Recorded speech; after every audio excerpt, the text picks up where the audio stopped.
So this is the 1.7 homework, the second derivative. Basically, we just take the derivative of the derivative. So we didn't really see any new rules. We just saw that usually a chain rule situation led us to either needing to use the product rule or the quotient rule. All right, so number one, took my derivative of x to the fifth, took my derivative of 6x squared, took my derivative of negative 7x, and then just took the derivative again. So 5 times 4 gets me 20, 4 minus 1 gets me 3, the derivative of 12x is just 12, and then of course the derivative of 7 would be 0. Now the rest of the examples are where we're going to see a chain rule leads us to needing to do the either product or quotient rule. So for instance, in the first one, I rewrite using my 1/2 exponent. I take my derivative, so I've got 1/2 what was inside the original radical to the negative 1/2 times the derivative of what was inside. Now when we're finding the second derivative of a square root, we're best off not to use the shortcut.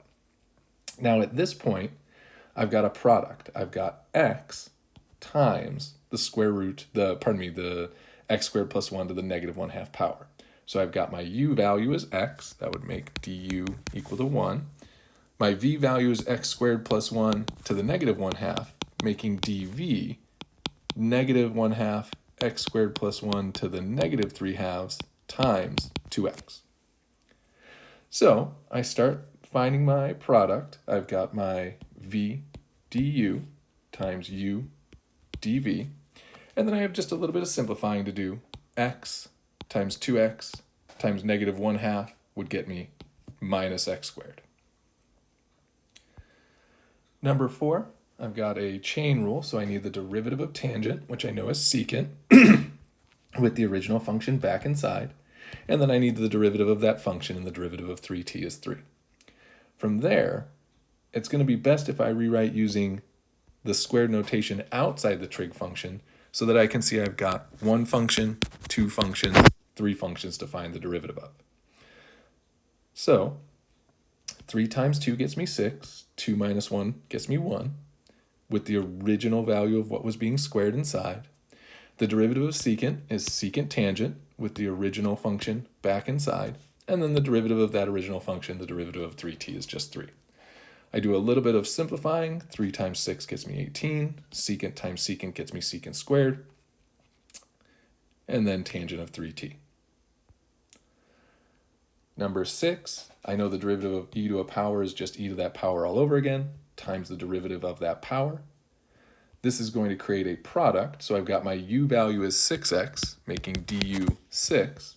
My v value is e to the 3x squared, which was the original problem, so I already know its derivative, 6x e to the 3x squared.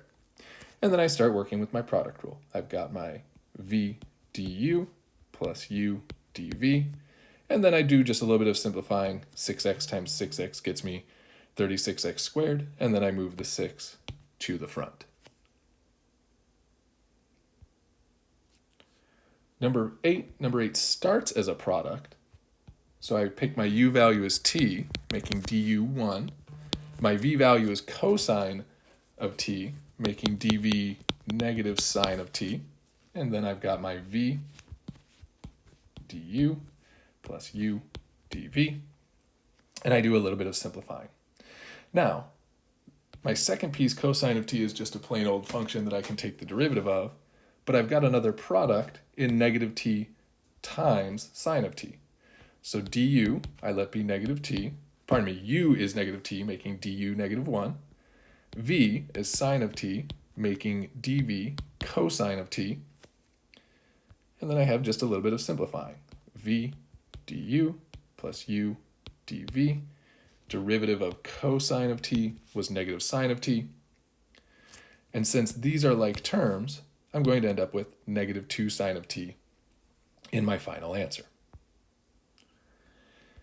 15, my derivative for natural log, the derivative of what's inside the natural log over what was originally inside the natural log, and this has created a quotient where my u value is 2x, making du 2. My v value is x squared plus 3, making dv 2x. And so I go ahead and take my derivative. So I've got low d high minus high d low all over low low. I distribute my 2, so I get 2x squared plus 6 minus 4x squared, combine my like terms, and arrive at my final answer. All right, hopefully this helped. Again, if it didn't, feel free to ask questions once we're in class. We're almost done with this chapter and ready to move into chapter 2.